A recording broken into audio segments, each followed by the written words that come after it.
Olá, sejam bem-vindos ao Podius, que é um podcast, então, produzido pelos acadêmicos aqui da faculdade no curso de Direito. Eu quero apresentar meus colegas que estão aqui presentes. Olá, Jackson. Olá, sou a Vitória, a gente estuda na mesma sala, somos do 8º semestre de Direito e a gente vai fazer a entrevista hoje com a doutora Andréa Guirra. Olá, eu sou Andréa Guirra, sou investigadora de polícia e vice-presidente da Rede de Enfrentamento à Violência Doméstica contra as Mulheres, de Barra do Garça, Pontal do Araguaia. Como eu atuo nessa área, eu faço parte do Conselho Municipal dos Direitos da Mulher e da BMCJ Mato Grosso. Então, só na Delegacia da Mulher eu estou há 11 anos, né, e 10 anos de rede de frente. 11 anos de rede de frente, nós fizemos 11 anos já.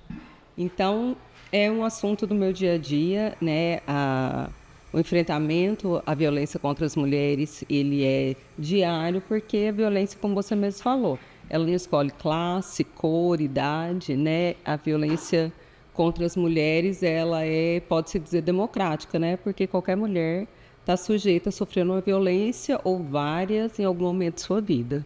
É isso. Como a doutora falou, a Rede de Frente, né, também é um projeto que fala sobre essa questão da importância de discutir sobre a violência doméstica. Aqui também, né, aqui na Univar, a gente também tem um projeto que é o Educar para Mudar, que ele também tem essa questão de promover, né, discussões, porque a violência ela pode, então, ser apresentada em vários ambientes, não só dentro da casa, mas a gente pode ver em ambientes como, por exemplo, a escola, a universidade. Então, esse debate que a gente está aqui, esse encontro, é para a gente falar, promover também recursos, ajuda, apoio, segurança, porque através disso a gente pode, né, transmitir que seja uma sociedade que tenha essa segurança, seja empática também, e que traça, então, esses apoios para essas pessoas que estão vivendo essa violência. Até porque você, pessoa que está nos assistindo, ouvindo também, se estiver, né, sofrendo algum tipo de violência, a gente está aqui para ajudar, né, trazendo recurso e apoio, que é o fundamental para essas vítimas. Então, doutor, eu quero começar essa discussão em si falando sobre uma lei que muitas vezes as pessoas só sabem pelo nome, mas não sabem o que vem por trás dessa lei. Esses anos, né, com uma lei que demorou chegar, mesmo que a gente observe que tem violência quase todos os dias, que é a Lei Maria da Penha.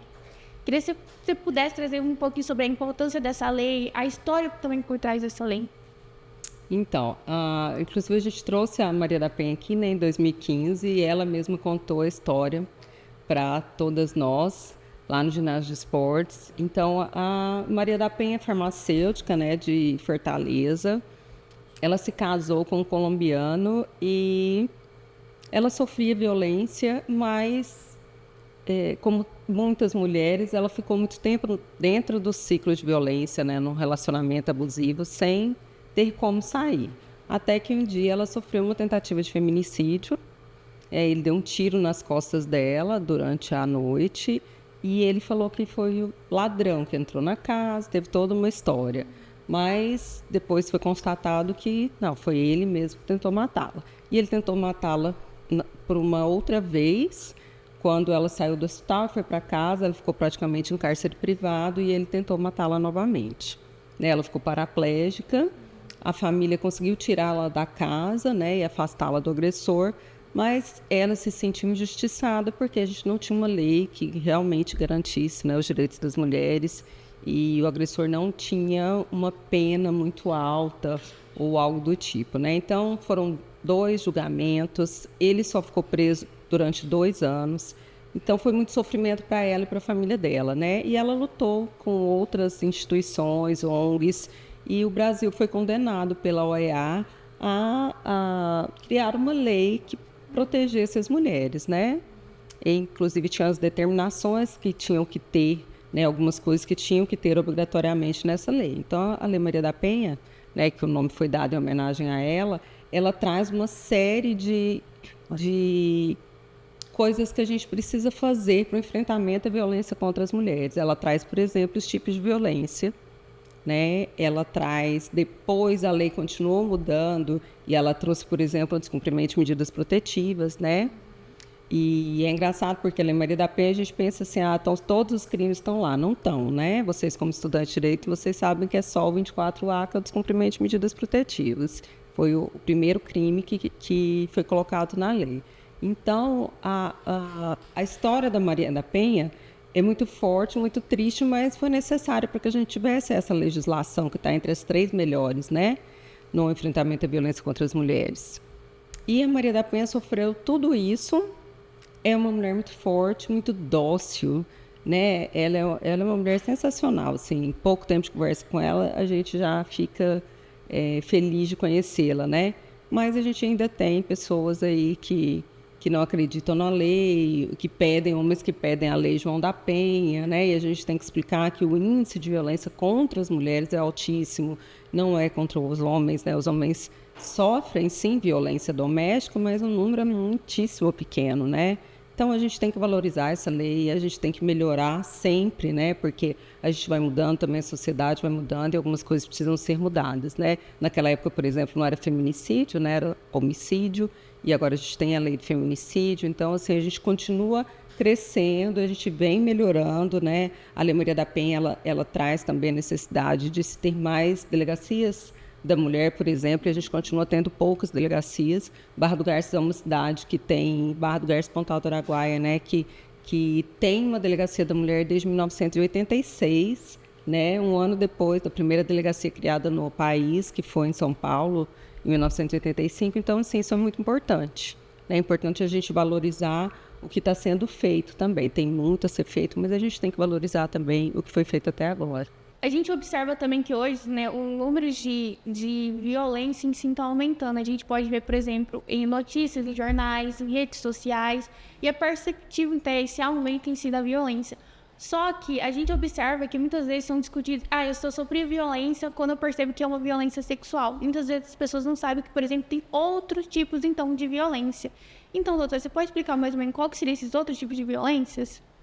Então, a Lei Maria da Penha, ela traz 5 tipos de violência, né? Tem a violência física, que eu acho que é a violência mais visível, mais perceptível. Às vezes a vítima, ela sofre outros tipos de violência, mas ela só se percebe no relacionamento abusivo quando ela sofre uma violência física, né? Então, a gente liga muito a violência física a um olho roxo, a um machucado, né? Uma lesão aparente.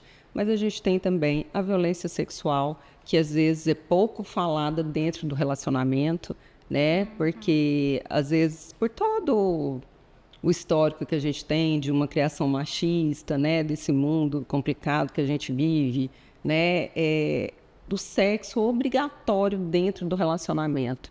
E se a mulher falou não, é não, não para o marido, não para o namorado, não, hoje eu não quero. E se o seu companheiro ou a sua companheira força a mulher a ter relação, é violência sexual, né? E isso a gente tem que ter isso muito claro na cabeça da gente, né? Violência sexual não é só aquela que uma pessoa desconhecida te pega na rua, um pedófilo, né?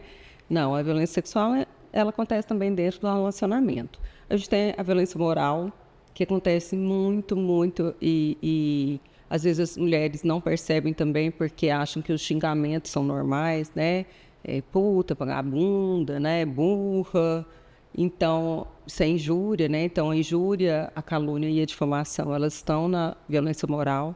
A gente tem a violência patrimonial, que infelizmente é muito comum, por exemplo, com quem tem é de uma classe social melhor, o homem pega os bens e coloca o nome de outra pessoa, para no caso da separação a mulher não ter direito a nada, para virar aquela briga judicial, né?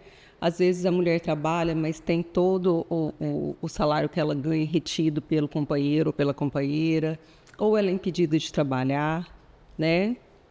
E a gente tem a violência psicológica, que a violência psicológica, ela é devastadora e ela é imperceptível muitas vezes, né? Porque muitas vezes ela começa lá no início do relacionamento, quando o namorado ou a namorada começa a impedir a mulher de ter contato com amigos, com família, né? Começa a isolar aquela mulher e a diminuir a autoestima dela.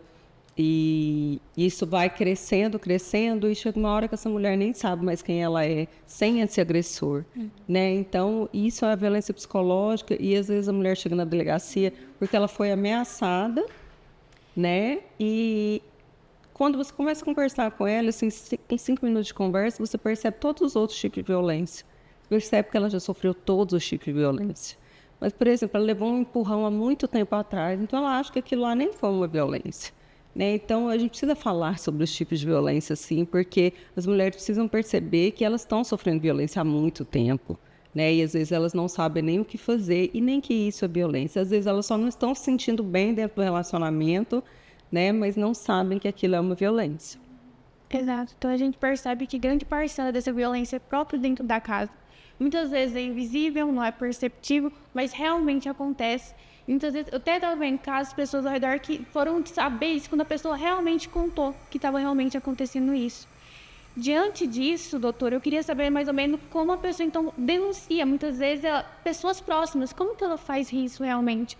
Porque é difícil comprovar quando uma pessoa é tão próxima, assim, um marido, um namorado, que muitas vezes a violência, como você disse, ela tem essa continuidade porque tem um fator financeiro, provedor realmente da casa. Então, esse fator, muitas vezes, é tão importante porque permanece, então, nessa continuação de violência.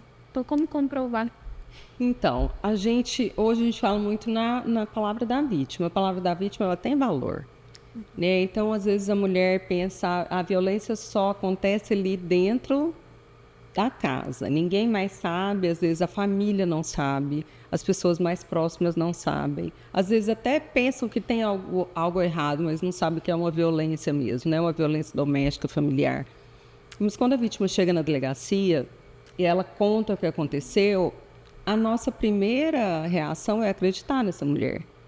Né? A gente sabe que tem denúncias falsas? Tem, né? Claro que tem, mas são poucas denúncias falsas. Então, a gente acredita muito na palavra da mulher. E quando você começa a conversar com ela, você começa a perceber as coisas, quando a pessoa está mentindo, ela não vai falar a mesma história do mesmo jeito várias vezes. Né? E tem também uma investigação. Então, a gente vai descobrir outras coisas que não seja só a palavra da vítima, que vai comprovar. E a gente tem também a avaliação de risco, que é feita, né, lá na delegacia, que a avaliação de risco ela é feita no país inteiro, é um questionário que é aplicado à vítima, e ali a gente tem várias informações, a gente consegue muitas informações dessa vítima por meio dessa avaliação de risco. Né? Essa avaliação de risco, inclusive, ela fica no inquérito policial, vai para o Poder Judiciário, ajuda a patrulha também a ver o risco que essa mulher sofre. Então, a gente tem muitos elementos que podem comprovar essa violência. A gente tem, às vezes, a mulher não tira fotos das lesões e guarda, ela tira e manda para uma amiga e fala, pelo amor de Deus, não conta para ninguém, essa amiga não vai contar mesmo, né? Então, ela, às vezes, ela até tem as provas, mas ela nem sabe. E a gente está vendo, também a gente vê nos jornais, algumas histórias de mulheres que fazem isso, que filmam a agressão, né? Porque muitos homens usam exatamente do poder que tem financeiro, né? Ou de um cargo que a pessoa tenha. Então, às vezes, a mulher tem que gravar isso para provar realmente, para que não tenha nenhuma dúvida que ela sofreu. Mas as mulheres precisam saber que na delegacia a gente acredita sim na palavra dela. E a gente observa também essa cultura machista, como você disse, né? Muitas vezes é um contexto que é contexto social que é tão cruel com a mulher. Recentemente eu estava comentando sobre um podcast que acho que é Praia dos Ossos, né? Que só foram falar sobre essa questão de violência também contra a mulher quando ocorreu a morte da vítima. Que foi também um julgamento muito cruel, que teve essa questão da legítima defesa da honra. E aí a gente percebe também, por exemplo, eu estava vendo acho que uma mulher que fala sobre a questão de violência também, ela fala, olha, até 1900 e pouco, a pena, né, para uma pessoa que cometia violência sexual, a pena, na verdade, era para a mulher, porque ela tinha que se casar com ele. E a gente vai lendo, por exemplo, nos comentários embaixo, nossa, a minha bisavó casou desse jeito, a minha avó casou desse jeito, a minha mãe também casou desse jeito. E assim, é uma enxurrada de pessoas que acabaram tendo esse ciclo presente na própria vida. Quando a gente fala da violência sexual mesmo, antigamente era permitido, né, que a mulher se casasse muito nova, ou que ela realmente estava na lei que o agressor, né, que o estuprador se casasse com ela, ele não teria pena, quer dizer, a pena era da própria vítima, né, se casar com o agressor. Mas a gente evoluiu tanto, só que a gente chega, por exemplo, no caso da menina, da criança de 12 anos que não pôde fazer o aborto. E aí vocês que são do direito... Foi um retrocesso total. Exatamente, não é uma coisa assim, vocês se espantam, se está na lei, por que não é respeitado o que está na lei? Né? Então, assim, a gente vive uma constante luta, né? A gente não vai, eu falo muito nas minhas palestras, eu não vou discutir aqui a minha opinião pessoal sobre o aborto, não me interessa a minha opinião pessoal, a gente tem que cumprir o que está na lei. Né? Se eu fosse médica, chegou uma determinação para fazer um aborto, não vou fazer um aborto porque eu sou religiosa. Não, gente, isso não existe. Porque a gente já vem de uma sociedade patriarcal onde temos estereótipos de que a mulher tem certas funções que somente mulher pode exercer e que somente homem pode exercer. Porque meio que no contexto familiar, onde muitos foram criados e são criados hoje ainda, a mulher, lugar de mulher na cozinha e lugar de homem é provendo, trazendo sustento para casa. Homem não pode fazer certa função porque é uma função de mulher. Então, é um retrocesso tremendo essa questão aí dessa lei que eles estavam tentando aprovar. Em vez da gente evoluir para proteger, exatamente, a gente está retroagindo para colocar a vítima no lugar do agressor. Exatamente. Então, assim, eu vejo essa questão com muita tristeza, porque eu acompanho vítimas na delegacia, crianças que são vítimas de violência sexual, e assim, eu sou mãe, então para mim é mais difícil ainda lidar com isso, né? E aí como você pega uma criança, porque uma menina de 12 anos, 10 anos, 11 anos, ela não está preparada para ser mãe, ela é criança, né? Ela precisa brincar. Então, a gente precisa pensar também na proteção dos direitos de todas as mulheres, né? Mulheres, jovens, idosas, meninas, crianças, bebês, porque tem violência sexual contra bebês, né? Então, se a gente for ficar pensando nisso, dá até sei lá, um sentimento tão ruim, né? Mas a gente precisa, vocês que são do direito, precisam continuar nessa luta aí para a gente não retroceder. A gente pode retroceder, a gente conseguiu muita coisa, mas a gente ainda tem muita coisa para conseguir, a gente pode retroceder nenhum passo. E a questão do aborto é isso, a questão do aborto ela não é uma questão religiosa, ela é uma questão de saúde. Né? Porque a criança com 12 anos grávida, ela pode morrer, e aí? O que vale mais que a vida dessa criança que está, né, ali, que sofreu uma violência? Que está sendo violentada outras vezes pelo próprio sistema, né? E a questão é que muitas das vezes essa violência vem de dentro da casa, né? De dentro da sua própria casa. Isso é o que pega mais, porque, igual você falou, bebês, nem os nossos bebês estão seguros, nem os nossos idosos, que de lá os nossos adolescentes. Porque a gente fica espantado com a quantidade de notícias que a gente vê em relação a esse, cada vez mais aumenta, e em vez da gente estar evoluindo, a gente vem e retroage. É um assunto muito delicado, realmente. Não, isso porque, por exemplo, se a gente pegar essas porcentagens, essas pesquisas, isso é o quanto é de conhecimento que chega até a delegacia. Quantos não chegam porque a mulher vive, por exemplo, em favelas, ela não tem condição, ela tem medo de denunciar. Então, esse número pode ser muito maior do que a gente imagina. Isso que realmente espanta, né? Ou até em zona rural mesmo, porque talvez aquela pessoa foi criada naquele meio, vendo aquilo ali, e de certa forma é normal para ela esse tipo de violência, porque ela não sabe que aquilo é uma violência, porque sua mãe sofreu isso, cresceu vendo a mãe sofrer, casou muito jovem, então meio que passa de mãe para filha, e é um ciclo sem fim. E ela não tem um apoio para denunciar. Como que ela vai ter força? Como que ela vai saber que ela precisa denunciar se quem veio antes dela não fez isso? Então, quando você falou que vocês vão para a escola, Vitória, a escola é um lugar da gente falar sobre isso, da gente discutir isso, da gente empoderar as meninas e para a gente ensinar para os meninos que eles precisam respeitar as mulheres.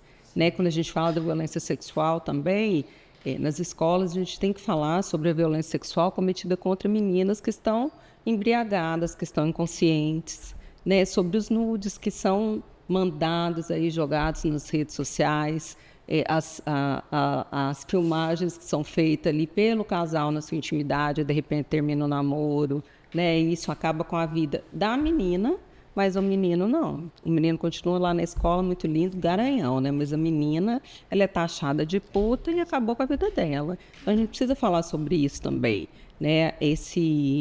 esse excesso de machismo que ainda persiste na nossa sociedade, né?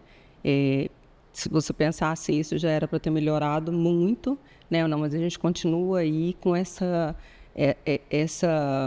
machismo exacerbado, essa coisa, né, do homem, o macho, e a mulher tem aquele papel dela ali subalterno, né, de objeto. Então, a gente tem muito, muito o que fazer ainda, muito o que falar sobre isso, né? Porque, por exemplo, como você falou, a nossa lei, Maria da Penha, é a terceira melhor do mundo, mas a gente é um dos países que mais mata mulheres. Então, a gente tem uma lei que é muito boa, mas que na prática não tem eficácia ou que as mulheres têm medo de denunciar ainda. Então, é importante a gente falar disso, porque sempre falam, mas todo mês fala disso, todo agosto lilás a gente fala disso, mas é tão importante porque mesmo a gente falando todo agosto lilás sobre isso, todos os dias a gente vê, né, cada 2 horas uma mulher morta. Então, isso é um número muito grande. É um número, como você falou, exacerbado. É um número muito alto. Porque a gente precisa também, quando a gente pensa na Lei Maria da Penha, a Lei Maria da Penha ela prevê políticas públicas de enfrentamento à violência contra as mulheres. Por exemplo, o trabalho em rede que a gente faz, ele veio do artigo 8º da Lei Maria da Penha. Por exemplo, a gente faz capacitações da segurança pública para o atendimento humanizado. Quando a mulher chega na delegacia, a gente tem que acolher essa mulher. Né? Ninguém vai ter que perguntar para uma mulher que chegou na delegacia com uma roupa curta e sofreu uma violência sexual, mas você estava andando à noite, de madrugada, com essa roupa curta? A gente não pode nem ter um olhar com julgamento para essa vítima. E isso está lá na Lei Maria da Penha. O trabalho junto com o Sistema de Segurança Pública, com o Sistema de Justiça e outras instituições, está lá na Lei Maria da Penha. Então, a gente precisa fortalecer essas políticas públicas, precisa ter investimento nas políticas públicas. Né? A segurança pública, por exemplo, a gente tem que ter investimento nas delegacias da mulher, a gente tem que ter um local próprio para atender essa mulher. Ela não pode estar no mesmo... na mesma sala que o agressor. A imprensa não pode ter acesso a ela, porque a lei prevê que o processo ali de violência doméstica ele é sigiloso, né? Então, a proteção dessa mulher tem que existir ali. Então, tem que ter investimento. Sem investimento, infelizmente, a gente vai ter cada vez mais números grandes. A cifra oculta é enorme, a gente nem sabe o tamanho dessa cifra oculta, né? Então, a gente vai ter que continuar aí falando por muito tempo sobre violência contra as mulheres em agosto, em novembro que tem os 21 dias de ativismo, em março que tem o Dia Internacional da Mulher, e assim vai, né? E como a Lei Maria da Penha foi criada especificamente para a gente estar protegendo as nossas mulheres, a nossa sociedade, e como nós, como amigos e sociedade, que sabemos que um familiar ou uma amiga está sofrendo, passando por um relacionamento abusivo, um relacionamento tóxico, que está sofrendo uma violência matrimonial no casamento, como que essa pessoa pode estar fazendo essa denúncia, como que ela chega lá, como que vai ser esse processo, esse acolhimento, porque aqui em Barra temos muitas pessoas que vêm de fora. Realmente temos uma migração muito grande para a nossa cidade, porque tem um mercado de trabalho muito bom. Então, tem muitas mulheres que vêm, deixam suas famílias para trás, e aí se relaciona com uma pessoa que no início tudo são flores, mas no final se mostra um agressor, e nós sabemos que quando uma pessoa se mostra por fora de um jeito, mas ninguém sabe como que é em casa. Como que funciona esse acolhimento para essa mulher, porque ela não tem família aqui, a casa é do agressor, é totalmente dependente desse agressor. Como que vai funcionar esse acolhimento, doutora? Então, quando a mulher chega na delegacia, a primeira coisa que acontece chama pronto atendimento. Então, essa mulher ela é atendida imediatamente, feito o boletim de ocorrência, depois ela é ouvida pela escrivã, e aí é oferecido a ela tudo que a lei dá de direito, né? Então, medidas protetivas, se ela quer, o acompanhamento da patrulha, né, que é feito pela Polícia Militar, que é a Patrulha Maria da Penha. Se precisa ir ao IML fazer exame de corpo de delito por lesão corporal, violência sexual, a gente acompanha, se é necessário. A vítima de violência sexual precisa ir na UPA ou no CECAP, tomar os medicamentos, fazer os testes rápidos, né? Então, tudo isso a gente faz juntos. Às vezes, a vítima quer sair da casa do agressor e ela tem como sair, ela tem um lugar para ela ir, então a gente acompanha para retirada de pertences pessoais. Aí, no caso de mulheres que não são de Barra do Garças ou aqui da região, que querem ir embora para outro município, outro estado, E aí a gente conta com parcerias, né? Parceria, por exemplo, com as prefeituras municipais, que dão passagem, né? As prefeituras têm recursos para isso, então dão passagens. E muitas vezes a gente fica com essa mulher dorme num lugar que a gente leva essa mulher para dormir, né? Que a gente não pode ficar falando para o agressor não ter acesso, mas a gente acompanha essa mulher até a hora que ela entra no ônibus para ir embora. Então a gente procura dar esse apoio. Esse trabalho em rede, ele ajuda muito nisso, né? Por exemplo, aqui o Univar, a clínica do curso de psicologia atende as nossas vítimas, né? Tem uma parceria da Delegacia da Mulher com o Univar. Então, essas parcerias, elas fazem com que a gente consegue, por exemplo, emprego para a mulher, cursos, né? O CCTEC agora vai inaugurar 3 cursos que o governo federal está dando e só para mulheres, né? E a Rede de Frente foi quem indicou as mulheres para fazer esse curso. Então, são 3 cursos profissionalizantes. Então, isso é muito bom. Nosso trabalho em rede, ele proporciona esse acolhimento à mulher e esse apoio que ela vai precisar, né? Logo que ela denuncia esse agressor. A senhora entrou aí no assunto sobre o projeto Rede de Frente. A gente sabe que você tem uma participação ativa no projeto, né? Tá sempre à frente do projeto, buscando melhorias.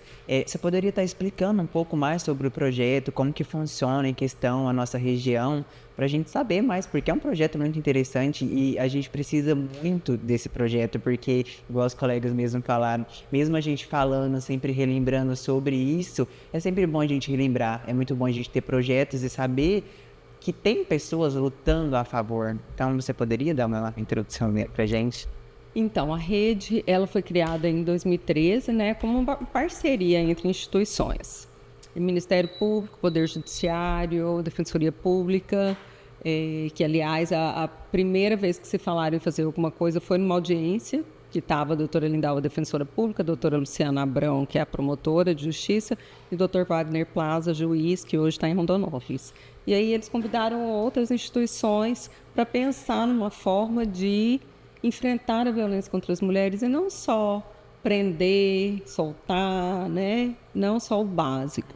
E aí essas instituições se reuniram e começaram a fazer reuniões e daí surgiu o primeiro projeto da rede, né? Que foram montados os eixos de trabalho, então a gente trabalha sobre 5 eixos, né? Tem a parte que a gente trabalha com as escolas, que é a prevenção, tem o atendimento humanizado, né?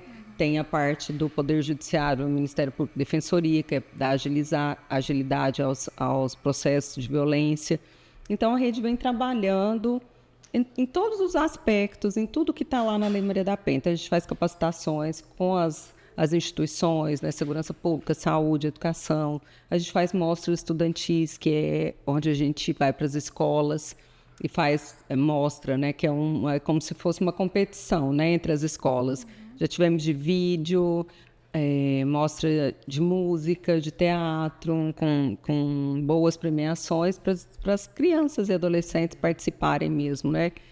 E a rede, ela foi crescendo, assim, se tornando um exemplo, não só para o Mato Grosso, mas para o resto do país. Nós ganhamos o prêmio do Fórum Brasileiro de Segurança Pública, como uma das 3 melhores práticas de enfrentamento à violência contra as mulheres, em 2017. Por conta disso, eu fui a Londres, em 2018, apresentar a rede em universidades e no Scotland Yard, que é a polícia de Londres. A gente escreve também, eu escrevo muito artigo, junto com meu marido, já apresentei artigos sobre a rede no Uruguai, na Unicamp, na Universidade Federal de Natal. O ano passado eu fui para Lajeado, esse ano eu mandei um artigo já para um congresso em Vitória. Então, assim, a gente faz muita coisa, porque a gente tem professores envolvidos, tem o Judiciário, o Ministério Público, a Defensoria Pública, a Delegacia, né? A Polícia Civil, ela tem um papel muito importante dentro da rede, que é o primeiro lugar onde a vítima vai, seja pela Polícia Militar ou pela Polícia Civil, né? Mas é ali na Delegacia o primeiro atendimento. Na Delegacia da Mulher, nós temos 2 delegados, e isso é importante também. A gente tem uma equipe muito boa de trabalho, né? Então, assim, eu acho que isso é muito importante. A rede, ela consegue unir essas instituições e nós somos uma associação, desde 2017 somos uma associação de enfrentamento à violência contra as mulheres. para a gente poder receber recursos, né, e trabalhar para esses recursos que a gente precisa de dinheiro, né? Infelizmente, para tudo que a gente vai fazer, a gente precisa de dinheiro. Então, assim, a rede, ela tem esse papel muito importante, né? Ano passado, eu fui apresentar a rede no Encontro Nacional de Segurança Pública e Enfrentamento à Violência contra as Mulheres. Então, foi um momento muito bom de falar como esse trabalho funciona. A gente tem outras redes em Mato Grosso, né, que foram criadas depois da nossa, tendo a nossa como modelo, mas a gente tem também no resto do país, né, outras redes. A rede tem também um trabalho que agora está no judiciário, mas que iniciou na rede, né? Em 2013 iniciou na rede, e na pandemia foi para o judiciário, que é o Grupo Reflexivo para Homens, que a gente trabalhar com os homens agressores é uma coisa que funciona muito, muito, muito, muito, dá resultado, porque eles são obrigados a participar dos encontros, e são, em média, 12 encontros, né? E ali nesses encontros a gente fala sobre relacionamento abusivo, sobre a Lei Maria da Penha, sobre álcool e outras drogas, sobre a questão do ciúme, né? Da onde vem essa violência, por que que ele é violento? É porque ele não acordou um dia e falou, hoje eu vou bater na minha mulher. Né? Então, tem todo um histórico ali. Então, desses homens, os dados que a gente tem até 2019, que foi até quando a rede cuidou efetivamente do RH, 3,5% desses homens reincidiu. Então, ou seja, tinha um número muito bom, né? Trabalhar com os homens, e tem também GRH em muitas cidades do país, é uma coisa que funciona. Então, a rede, né? Eu tenho muito carinho pela rede, e assim, a gente tem muita alegria de estar trabalhando na rede, né? Ao contrário do que muita gente pensa, não ganha um centavo, né? Não cobra da palestra, mas a gente faz um trabalho efetivo, e isso é muito bom, né? Porque às vezes a gente pensa, trabalhar no enfrentamento à violência contra as mulheres é enxugar gelo, mas não é. A gente já teve muita coisa boa, muitos resultados bons. Hoje a gente tem uma psicóloga na Delegacia da Mulher, e isso foi um ganho sensacional, que a gente pedia isso há muito tempo, e a gente sabe da importância de ter uma equipe psicossocial na delegacia. Então, a gente tem vários ganhos. A patrulha que veio para a Barra do Garças, né, que não tinha aqui, não tinha no Mato Grosso, a rede buscou o projeto lá em Curitiba e trouxe para cá em 2017 também. E hoje ela tem patrulha no estado inteiro, né? Até mudaram o nome, é Patrulha Maria da Penha agora. Antes era Patrulha Rede de Frente Mulher Protegida. Então, assim, a Polícia Militar vem desenvolvendo muito bem esse trabalho. Então, a gente consegue desenvolver vários trabalhos em várias áreas por conta desse trabalho ser em rede. E isso é importante. Cada instituição trabalhando, fazendo o seu trabalho, mas fazendo em conjunto, né? Sem pensar em ego, em qual instituição está fazendo mais ou menos. Não, está todo mundo ali juntos trabalhando pelo enfrentamento à violência contra as mulheres. Puxando o gancho da pergunta e da fala, né? A gente vê que, como a gente estava falando, existem muitas mulheres que elas têm medo de denunciar porque justamente ocorre dentro da própria casa. Então, já teve algum caso, assim, você enquanto atuante nessa área, de ter alguma mulher que ligou como se estivesse ligando para algum serviço, para alguma instituição, no sentido de, eu quero pedir uma pizza, e faz a denúncia porque tá com um agressor dentro da própria casa e tem medo, nesse sentido. E também, em referência às delegacias, tem algum tipo de curso, algum tipo de preparação, como você falou que tem a equipe multidisciplinar, né, para ajudar, para auxiliar, para realmente preparar e falar como que deve ser acolhida essa mulher dentro das delegacias?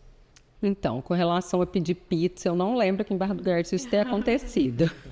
Nem com a Polícia Militar, nem com a gente lá na Polícia Civil. Mas o que a gente tem muito? A gente tem os canais de denúncia anônima, né? Que é um 180, que todo mundo conhece, e tem o 197, que é da Polícia Civil, só a Polícia Civil. Se você ligar no 197 qualquer lugar que você tiver, vai cair numa delegacia da Polícia Civil, você pode fazer uma denúncia anônima, se quiser. Então, a gente tem muitas denúncias que a gente recebe pelo 180, que é a própria vítima que faz. E você percebe que foi a vítima que fez, né? Se a gente que está acostumado a receber as denúncias, a gente percebe que pela descrição, pela narrativa, foi a vítima que fez. Então, às vezes, ela não tem coragem de denunciar. Não tem coragem de ir à delegacia, porque realmente a delegacia não é um lugar bom, né? A pessoa tem vergonha de se expor, né, de às vezes pensar, eu fracassei no meu relacionamento, né, que a mulher tem muito isso, muito essa culpa, né, por conta da nossa criação, né. Então, a gente tem muito isso da própria mulher denunciar anonimamente. E quando a gente recebe a denúncia anônima, a gente imediatamente vai investigar. Então, se as denúncias que chegam pelo 180, elas são muito importantes, porque todas são investigadas. E a gente tem que responder para Brasília sobre todas as denúncias. Então, isso é muito importante, né? Mas eu não lembro de nenhum caso que tenha ligado e pedido pizza. Se tiver como, a gente vai deixar uma reportagem que a gente achou, né, nesse sentido. Que sempre acontece, né? Vira e mexe tem uma... Sai alguma notícia. Aí a gente isso é interessante. Na nossa região você teria.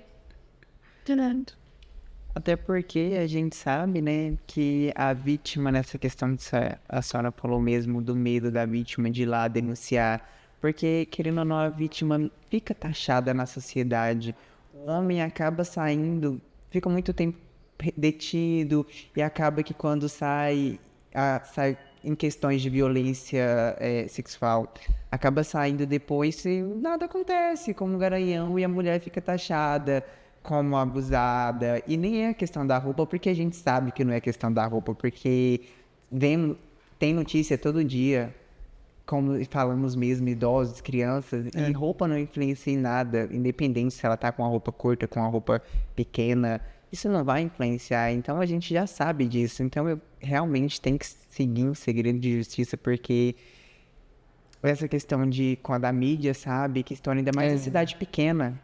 A Barra é uma cidade, de certa forma, grande para o Mato Grosso, mas é uma cidade pequena. É uma cidade interior, né? Que todo mundo se conhece, de certa forma, e acaba chegando na pessoa. Às vezes a pessoa tem vergonha da própria família. É o que meus familiares vão pensar de mim.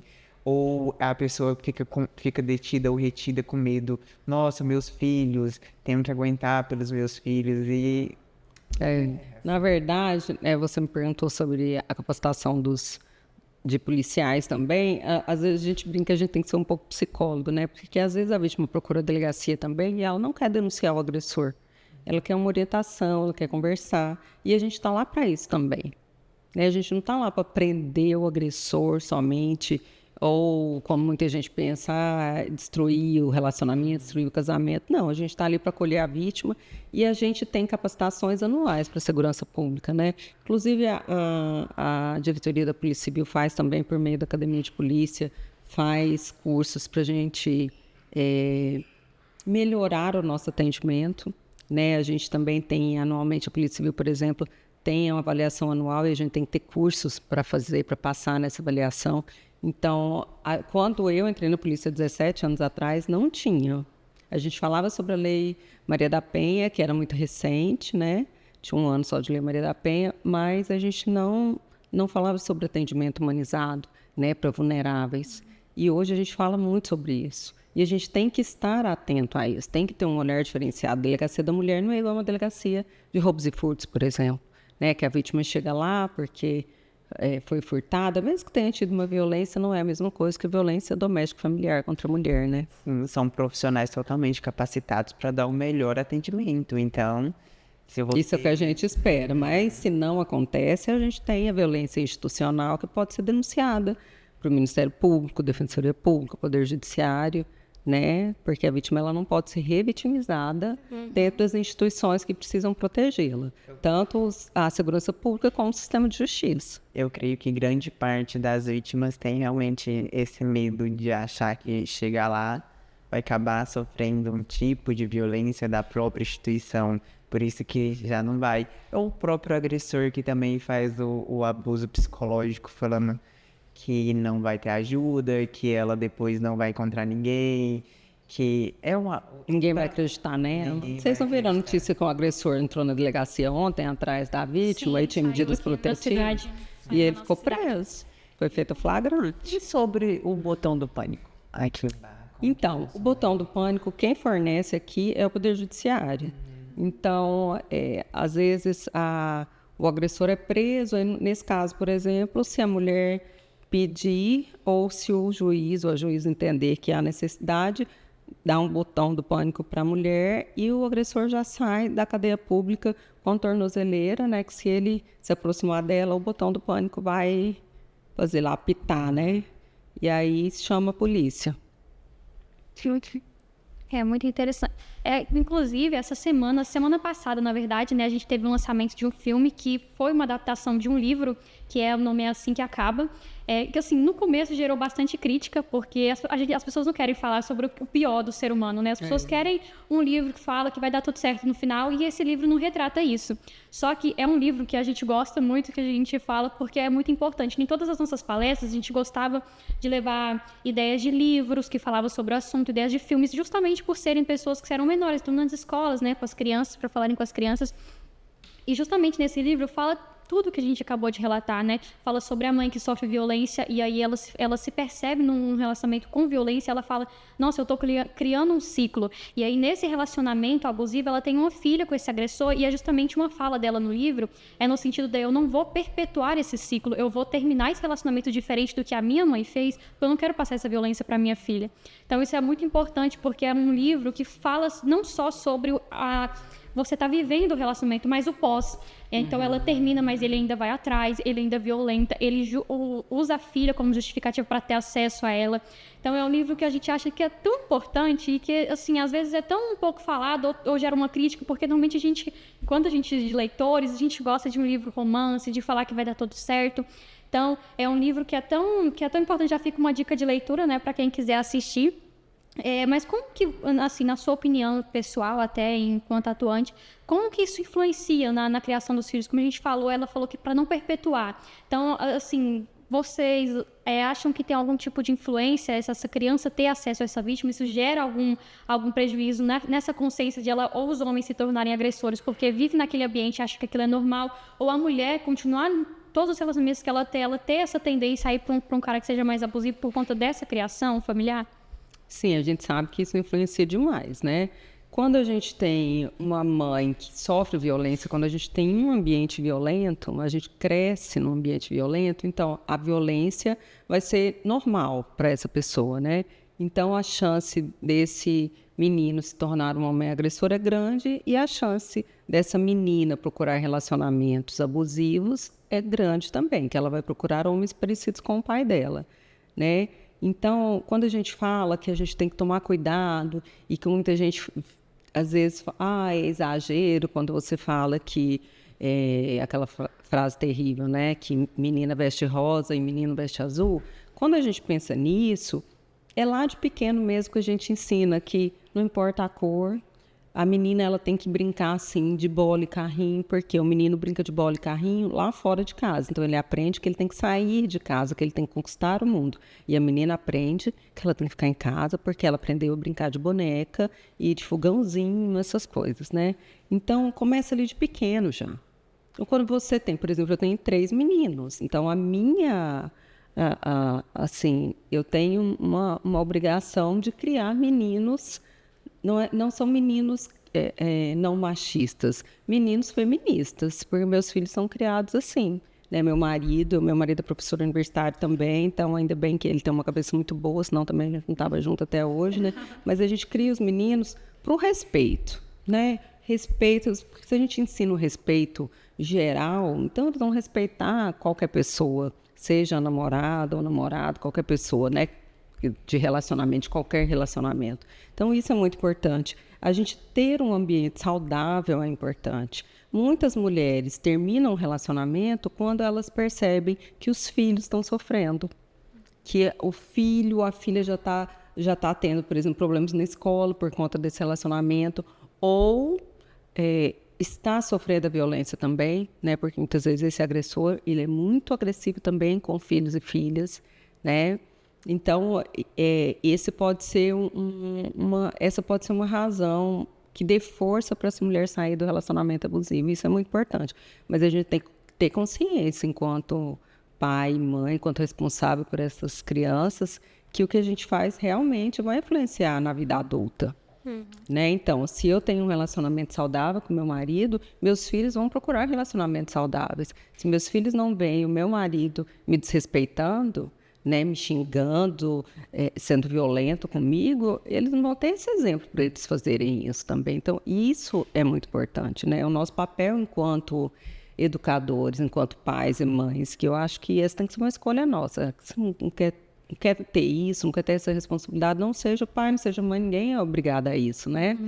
Então, a gente tem que parar também com essa cobrança na sociedade, tem que casar, tem que ter filho, tem que ser tudo assim redondinho, e a gente sabe que não é. Então, assim, eu acho que essas referências que vocês fazem de livros, de filmes, isso é muito importante também para tirar aquela história do Príncipe Encantado, que a gente sabe também que as historinhas lá, os livrinhos de história, gente, tudo errado, né? Se eu for pensar hoje, está tudo errado. Então, assim, é importante isso que vocês fazem, porque a leitura também é muito importante. A leitura empodera, a leitura liberta, né? Porque é conhecimento. Muito importante, eu gostei muito disso. Muita das mulheres mesmo, elas ficam nesse relacionamento porque elas não têm essa autonomia. São mulheres que não trabalham, que não tiveram educação. Então, para sair de um relacionamento, então é importante não só a gente falar sobre a violência, mas a gente incentivar as mulheres a ter capacidade de autonomia para que ela conquiste o mundo da mesma forma que o homem conquiste, para ela não precisar ficar dentro de relacionamentos que são abusivos, né, tóxicos, por conta de se manter. Porque a família já não... Né, depois que a mulher se casa, o homem abusivo normalmente tira ela desse ambiente familiar para ter controle sobre ela. Então é realmente muito importante a gente empoderar as mulheres, que eu acho que é muito importante. E empoderar em todos os sentidos, não só o financeiro. Porque o que a gente percebe, né? Tanto na delegacia com as nossas vítimas, quanto em estudos que a gente faz. E a gente percebe na mídia também alguns casos assim. A mulher sai de um relacionamento abusivo. Imediatamente ela está em outro relacionamento. Então, qual é a chance disso dar certo? Ela não se curou, ela não fez uma terapia, ela não se fortaleceu. E aí, o que acontece com essa mulher que estava num relacionamento abusivo? Muito provavelmente ela entrará em outro relacionamento abusivo. Então, aí o ciclo de violência ele só vai mudar o agressor, né? Então, assim, a gente precisa se fortalecer. A gente não tem que estar com outra pessoa, seja namorado, namorada, o tempo inteiro. Né? A gente pode estar sozinha e a nossa companhia é muito boa. Então, a gente tem que se fortalecer para isso também. Para eu sentar ali e tomar um café sozinha, para eu sentar no restaurante e fazer uma refeição sozinha, né? Para eu sair com amigas e amigos, para ter esse momento nosso, não só... com outra pessoa, tem que estar no relacionamento. Eu falo muito isso nas minhas palestras. Hoje mesmo de manhã lá no CRAS eu falei, você acabou de sair de um relacionamento, está namorando tem um mês, vai morar junto. Qual a chance disso dar certo? A chance é muito pequena, a gente tem que ser realista, a chance é pequena. Né? Então, assim, a gente tem que fortalecer, a gente tem que fortalecer muitas meninas desde pequena.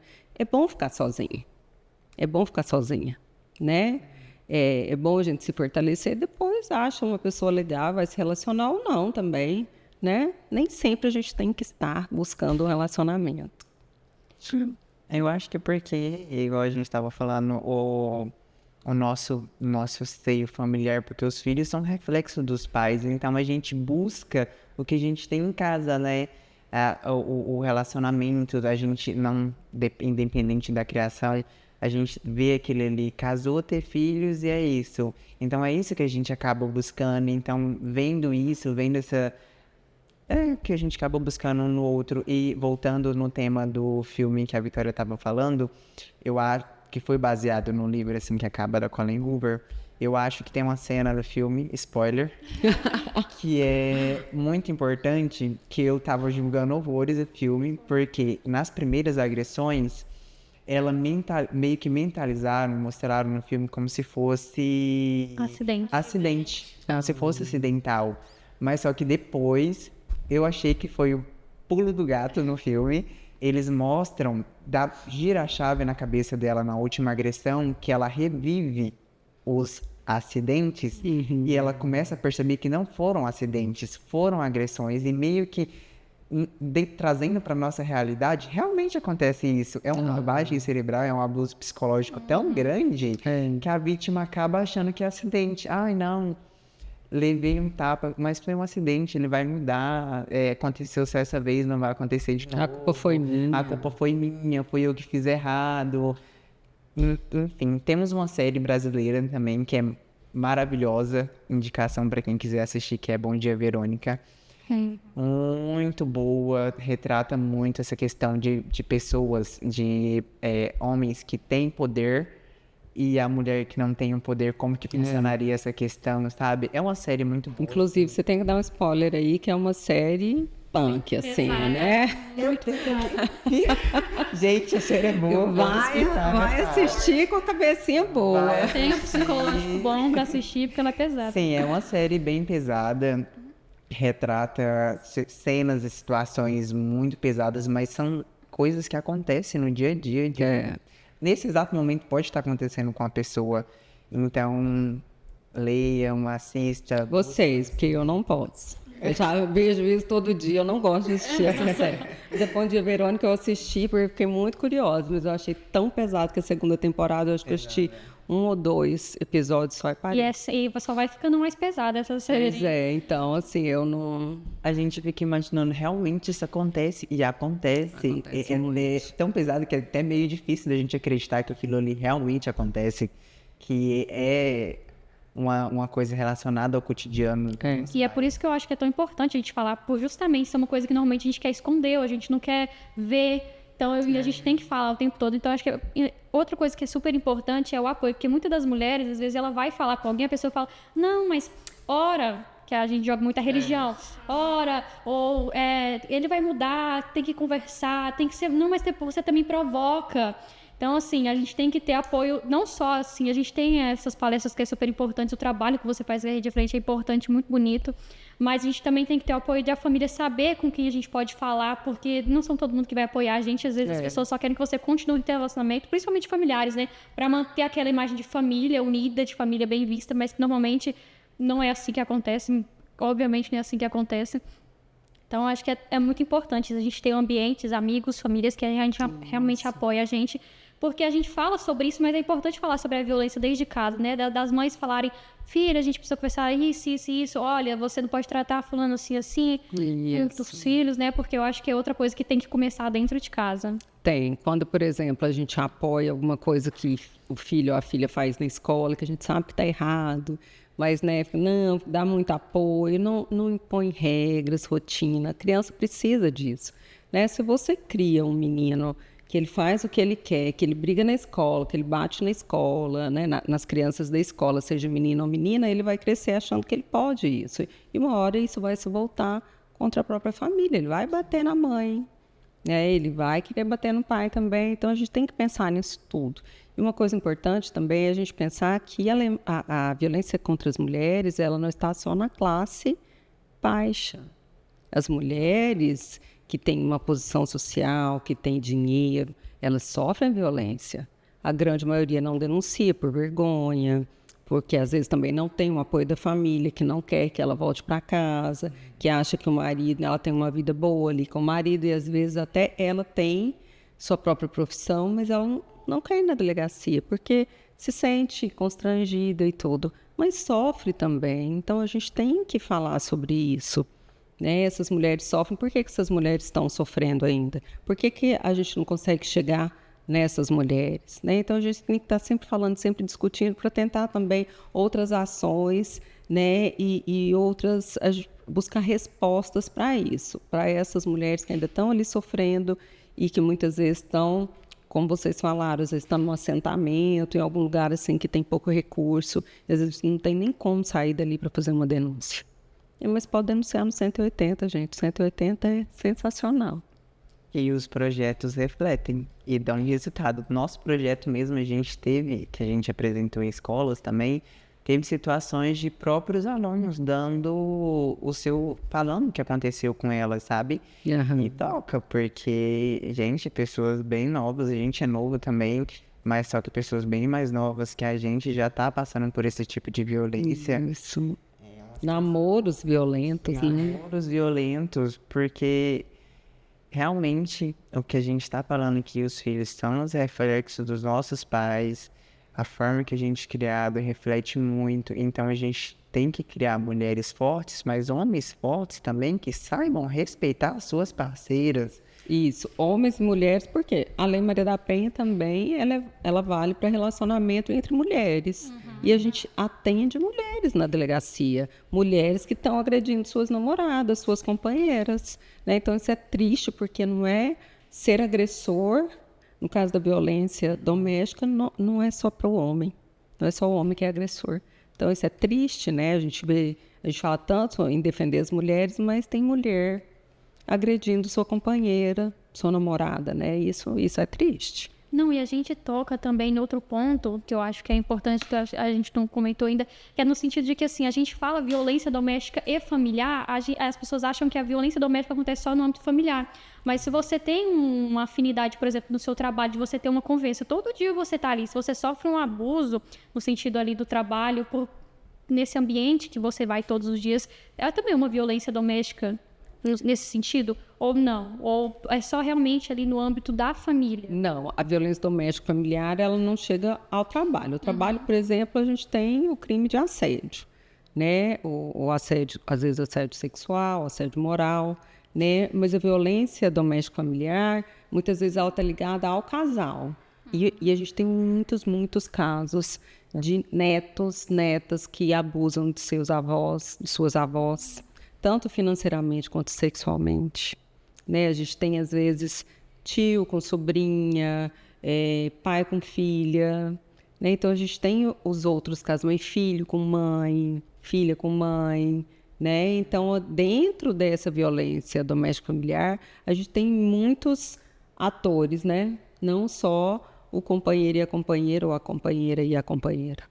Mesmo eles não vivendo mais ali no âmbito familiar, por exemplo, é um ex-namorado, ainda assim configuraria violência doméstica? Sim, ex-namorado, ex-companheiro, né? Às vezes tem tempo já que eles separaram, mas aí, por exemplo, nós terminamos o namoro tem 2 anos e agora eu tô com outro namorado. Aí é que despertou nele que não, ele ainda quer me perseguir. Aí tem o crime de perseguição, por exemplo, né? É isso. Até porque a gente vê casos disso, né, de ex-companheiros, ex-namorados, que depois de um tempo, direto tá passando nas notícias, ocasionando até para violência mais grave e subsequente morte, porque não aceitam o fim do relacionamento e quando vê a pessoa seguindo em frente, tendo outro relacionamento, tem esse surto e parte para agressão por não aceitar. Exatamente, não aceita o fim do relacionamento. Pronto, hein? Pegando outro gancho do Jackson, a gente falou que, assim, após as palestras, muita gente vinha até a gente relatar, assim, e achei muito bom, porque a gente tem esse no sentido de que, nossa, a gente tá fazendo alguma coisa boa, né? Tem algum caso que você pegou, que te marcou, que você falou assim, poxa, vai ficar em mim, que você possa contar pra gente? Assim, a gente, enquanto policial, a gente desenvolve uma técnica, assim, eu pelo menos tenho a minha, de não me envolver, assim, enquanto eu estou lá na delegacia, enquanto a gente está trabalhando no caso, a gente está ali 100%, mas a hora que eu saio da delegacia e vou para minha casa, eu não levo os problemas da delegacia, até porque os casos são sigilosos, eu não posso comentar com meu marido, com os meus filhos, mas eu deixo lá. Mas é claro que tem um caso ou outro que a gente não consegue. Tem um caso de uma menina, isso aconteceu há muitos anos atrás, deve ter uns 5 anos já, eu acho. Ela tinha 10 anos e o pai estava começando a abusar dela. Então, ele dormia na mesma cama que ela e tinha as irmãs, a mãe não estava com eles e ele já tinha começado a passar a mão no corpinho dela e tudo. E aí, ela falou para uma tia, porque lógico, ela mudou o comportamento, né? A criança muda o comportamento quando ela está sofrendo violência. E aí a tia percebeu, conversou com ela e levou ela para a delegacia. E foi o dia inteiro essa criança lá na delegacia. Então a gente tem lá uma salinha para as crianças, que é uma brinquedoteca, e ela passou o dia quase todo lá. E no final do dia ela veio conversar comigo e toda hora eu ia lá, conversava com ela e tudo. E nessa época a gente não tinha psicóloga ainda na delegacia, então eu fiquei muito próxima a ela. E ela fez um desenho de um sol, essa é a coisa mais linda, o desenho me entregou. A hora que ela me entregou esse desenho, até hoje eu fico emocionada quando eu falo, eu desmontei, assim, eu saí de mim, coisa que não costuma acontecer, que eu sou sempre muito tranquila com relação a isso. Mas eu fiquei, assim, sem chão, sem saber o que fazer. Ela me abraçou, eu abracei, agradeci e tal, e saí de perto dela, porque minha vontade era pegar aquela criança e levar para casa e começar a chorar junto com ela, né? É claro que a gente não pode fazer isso. Então, esse foi um caso que esse dia eu cheguei em casa, a primeira coisa que eu fiz foi abraçar meu marido e eu chorei muito. Esse dia, assim, foi, acho que um dos piores da minha carreira. Mas a gente tem que desenvolver isso de não se deixar abater, porque se eu choro junto com essa criança, a criança vai começar, gente, minha vida acabou, né? Porque essa mulher que é policial tá chorando comigo, né? Então a gente não pode. Mas tem um caso ou outro que marca muito a gente, e esse foi um dos piores. Que a gente quer proteger, a gente vê a mulher nessa situação e a gente que já passou por isso, né? Seja a mulher que já passou por uma situação, a gente quer proteger e falar, eu sei, eu te entendo, mas a gente, né, você enquanto não pode. Não pode, né? Eu sou a adulta ali, ela é a criança, ela que tem que chorar. E uma menininha assim, menina, gente, não tem lógica, um pai biológico principalmente, né? Sentir alguma atração por uma criança. Daí a importância de ter essas palestras nas escolas, de ter, eu creio que deveria ter uma psicóloga nas escolas para as crianças estar conversando sobre isso e ter uma aula específica sobre isso, porque já foi comprovado que esse tipo de aula já em muitos casos a gente vê que depois de palestras as crianças vêm, conversam e falam, então a gente acaba descobrindo, né? Então é muito importante ter esse diálogo, ter essa conversa. Mas a gente tem uma legislação que determina que tem que ter equipe psicossocial. A gente teve na Escola Irmandiba Pimentel, quinta-feira passada, e lá eles estão tendo um projeto, né, do Estado, lá tem psicólogo e assistente social. E está funcionando muito bem na escola. Então, algumas escolas já têm, né, e eu creio que daqui a um tempo a gente vai ter em todas as escolas. E realmente é importante, porque como vocês já perceberam isso, nós que trabalhamos com isso há mais tempo, a gente percebe que toda vez que a gente vai nas escolas falar sobre violência, aumentam as denúncias lá na delegacia. Porque a criança, às vezes, a criança entende, porque às vezes a violência está acontecendo com ela, a violência sexual, e ela sente uma coisa ruim, mas ela não sabe que aquilo é errado, porque ninguém nunca falou para ela. E aí, quando a gente vai lá e fala, a criança percebe que ela está sofrendo violência, que é errado e que ela pode falar para alguém. Então, isso é muito importante, né? Informação. Mas é importante que você tenha as pessoas capacitadas na escola para receber essa informação e fazer a denúncia da forma correta. E acolher essa criança, né, que é muito importante. Vocês têm mais alguma pergunta que seja... Eu só falar que até essa conversa franca e esclarecedora é de suma importância, porque se você ou você que conhece alguém que está sofrendo esse tipo de violência, saber que você tem um tipo de prevenção, apoio, segurança é fundamental. Porque pelo menos o que a gente está fazendo com o projeto Educar para Mudar, às vezes a gente ilumina o caminho da pessoa, sabendo que ela pode ter esse apoio. E pode, por exemplo, ter mudança, pode mudar, sabe? Essa situação pode mudar. Exatamente. Isso é muito forte. Porque normalmente a pessoa que está nessa situação, ela não vê outra saída. Ela fala, eu estou acostumada com isso, não tem outro jeito. A gente vai lá e fala, não, existe outro jeito, existe uma maneira. Então, para finalizar, eu queria muito agradecer a participação, assim, a forma como você recebeu, como você se disponibilizou a vir. Eu acho que é tão importante. A gente aqui, enquanto estudante, a gente tem... Eu acompanhava o seu Instagram e eu falava assim para os meninos, eu sou uma fã, eu tenho uma admiração enorme. Porque é tão importante, assim, na hora que eu comentei com você, para você vir, você foi tão receptiva, disponibilizou. Então, assim, é tão importante para a gente que está aqui, como é importante para o pessoal lá fora, todo o apoio que vocês fazem com a Rede de Frente. Então, parabenizar pelo trabalho que você faz, que é tão importante, e por inspirar a gente também, que a gente se sente super inspirado com esse tipo de atitude. Gente. Então a gente quer agradecer vocês. E a gente quer agradecer, realmente é uma inspiração, acaba colocando a gente para pesquisar outros projetos de vulnerabilidade social, falar mais sobre esses assuntos, falar mais por essa classe que é tão marginalizada. Eu creio que é isso. E se preparar para daqui a um dia vocês estarem no meu lugar, né, gente? Porque daqui a pouco eu aposento e aí vocês precisam estar lá no meu lugar. Os futuros juristas estão vindo, então eu creio que somos um reflexo do que a gente vê, do que a gente estuda. Então, vamos estudar mais sobre o assunto, buscar saber mais sobre o assunto, porque é um assunto de suma importância.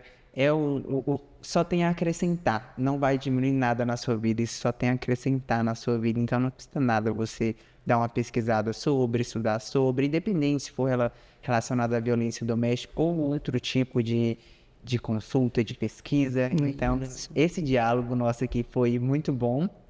Foi totalmente fora do roteiro, de certa forma, porque surgiu de forma tão natural, a gente foi conversando e foi surgindo. Isso é bom. Muito maravilhoso, eu só queria agradecer a você. E eu gosto muito desse espaço de universidade. Gosto muito mesmo, só não venho dar aula que eu não tenho paciência. E assim, é bom porque, como você falou, a gente que vai estar atuando daqui uns anos. Então, se a gente se preparar enquanto a gente está aqui, a gente chega lá com outro tipo de pensamento, no sentido de apoiar, de fazer parte desse projeto, e isso só vai aumentando, né? De passando para frente. E às vezes mudar o ambiente, porque às vezes vocês vão chegar num ambiente que não é tão, assim, aberto a isso, né? E vocês podem mudar esse ambiente, assim como a rede colaborou muito com a mudança dentro da própria segurança pública aqui de Barra do Garças. Sim, abrir a mente. Isso para mim é o mais... Abrir a mente de conhecimento, empatia, principalmente. Isso. Então, para mim, é só gratidão. Por o que você faz, por estar aqui presente, falando mais ainda sobre essa questão que é de suma importância. Muito obrigada. Eu que agradeço, gente. Estou sempre à disposição, assim como toda a rede de frente.